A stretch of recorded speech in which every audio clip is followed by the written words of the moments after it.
back to the Andres Escobar Talk Show, episode 5. This is Julia Laudero, Director of Business Development at Lemay Escobar Architecture. Let me introduce you to our special guest of the day, Tracey Hawkins, Vice President of Strategic Growth and CNY Group. Welcome, Tracey. Welcome to the show. Thanks for having me. Of course, our pleasure. Today we are going to address several aspects, including a new construction approach during this pandemic, as well as we are also going to talk about how we can make spaces more efficient and organized. So let's start, and let's start with you, Tracey. I know CNY has adopted a lot of new procedure, especially during the past few months in relation to job site, and we would love to hear more from you. Can you tell us more about the actions that CNY Group is right now taking? Well, actually, early on when the pandemic was just starting to really get momentum, we formed a strategic team that got together mapping out the processes that we felt would help keep everyone safe, keep the people on site flowing through. And so that helped us, even as CDC was sort of suggesting new guidelines, we actually had done our own sort of safety planning that were higher and more in-depth than what CDC was suggesting that we do. So I think in terms of implementing it, as soon as we were able to get on site, we were a little bit ahead of the game because we'd already discussed it so much prior to actually going back to the job site. So you didn't have any sort of impact on project schedule, or what was the situation? No, there's absolutely an impact to project schedule. Of course, every project is different. It depends on the size and type of the project. I would say at a ballpark figure, you're looking at a sort of an extended schedule of about 10% more time. But, you know, I think that what we're learning in all of this is that as we move forward, we're learning about new technologies and ways to get our people on site more in a more fluid manner.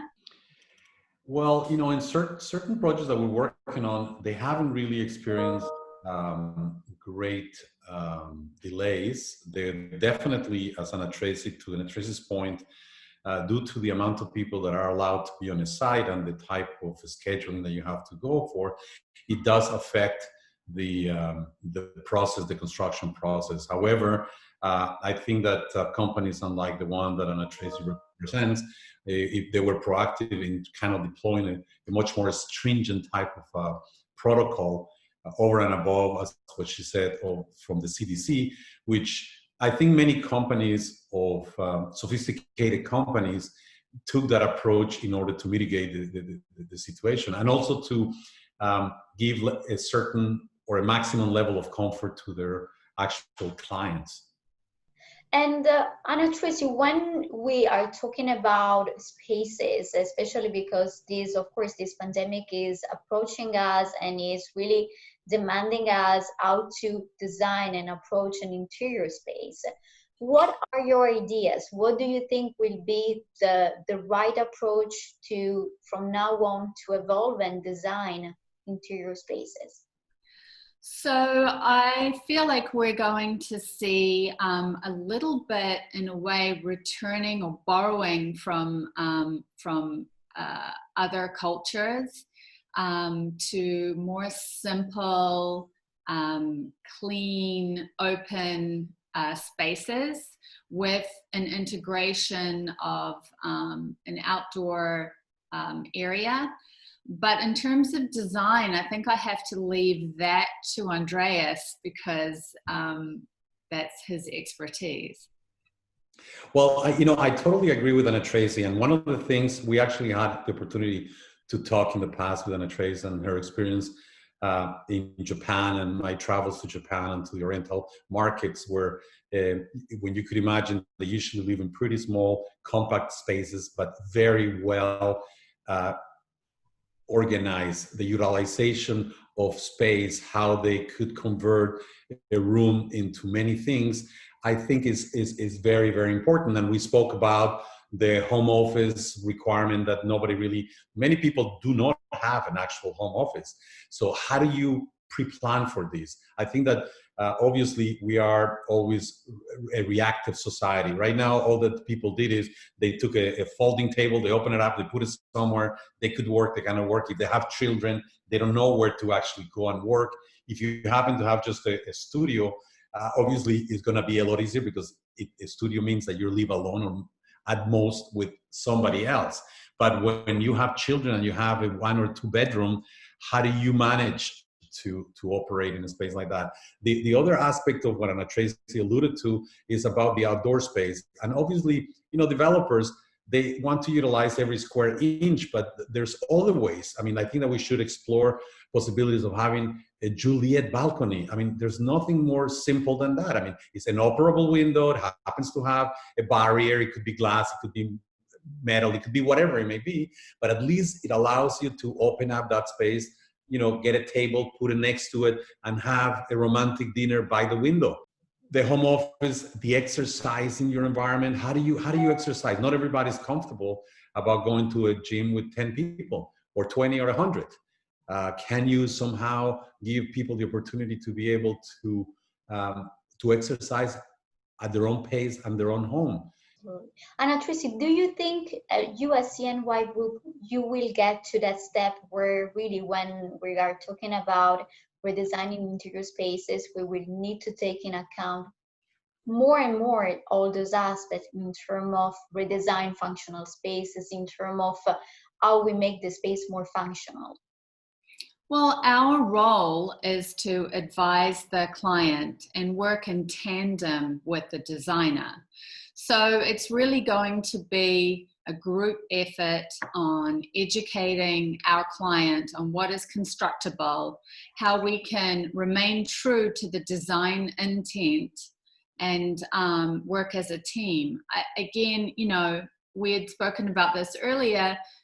Cost is the bottom line that everybody's concerned with in New York. The cost of land is crazy. The cost of construction is crazy. But more and more, we're able to source different products that help alleviate the impact on cost a little. So as I just said, it's really a combination of the construction company and the designer, the architect, working in tandem to show the client how we can achieve something that's beautiful and cost effective. Yeah, and to Ana Tracy's point, I think that some of the consultants that sometimes we tend to believe that are just basically technical, I believe, and I've had opportunities to work with some very, very creative mechanical engineers. And these engineers will be able to give us so many solutions that will become inherently a marketing tool to be able to sell these buildings. I think that a combination of architecture, landscape, and MEP will allow us to kind of achieve certain things. And obviously we need the cooperation of the developer. And what Ana Tracy alludes to is, yeah, everything is about money, but it's not. But the world has changed, and we have to help alleviate the problems that we encountered during this pandemic. And I know. sorry to jump in over, Sure. I agree with you 100%. We do agree with you 100% on the MEP and the architecture, so much so that we actually have a technical services department that is in place entirely to help the design process, because it is so important and it can help the process go more smoothly and help if we can identify any pain points early on in the process. That's the way that we can help the client save the money but keep the importance of the design intact. No, it's true. And I think what you just mentioned, the two of you, is really that the focus will need to be done in a very pre-design stage when architect, designer, construction manager and developer comes all together to really discuss how the project can evolve in consideration to a budget, in consideration to what is the demand of the market. But for sure, we will need to work in a cohesive and in a cooperative way to make it work. Well, and I think that the success of a project is that. I mean, during the course of my career, I have experienced the evolution of general contractors and how they became team players as opposed to a separate type of entity, because it used to be that way. It used to be that the professionals are kind of like in one corner, the owner is in another corner, and the contractor is in a separate place.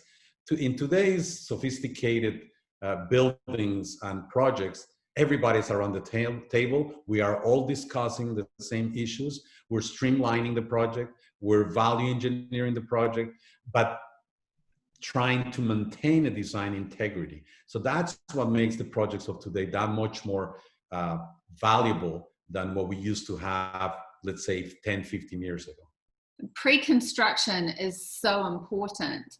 It's, it's a step that sometimes developers and owners decide to forego, and then so they're bringing us the contractors on later in the process, and that's, in my opinion, handicapping the project, because going back to what Andreas is saying, if we're all sitting at the same table right off the bat, it's when we have the greatest opportunity to make an impact, to value engineer, to find ways to reduce schedule, and that's one of the places we see most that is ignored and swept aside, and it's a waste of a really great opportunity. Yeah, but I'm glad to say that people like yourself and your company help us go through this process and mitigate those potential issues. And I think that exactly to be able to establish certain parameters that would allow us to still deliver a wonderful product without really harming the budget, and also gives a lot of comfort to ownership, because sometimes ownership is not necessarily builders.